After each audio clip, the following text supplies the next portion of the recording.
Now what we will see the actual parts of the car air conditioning system. This is that how the refrigerant is transported and how does it come back. So first the cycle starts from the refrigerant compressor. This is the refrigerant compressor and it operates with the help of engine belt. Engine belt is put it over here and then the compressor starts once I push the button. It is used for increasing the pressure and temperature of the refrigerant. Now next part is the condenser. Now here you can see that this is the condenser of automotive air conditioning system.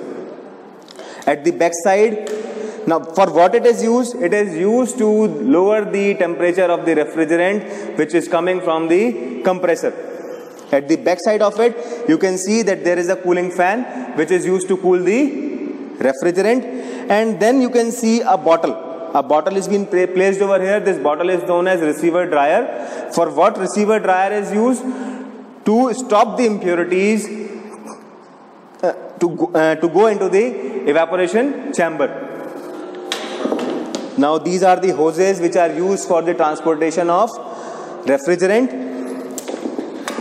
Next component is cooling coil or evaporator. So here you can see that this is the evaporator. It is present beneath the glove box of car compartment.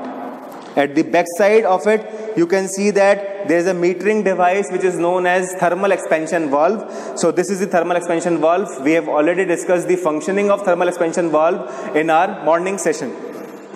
So that's all for the components of car air conditioning system.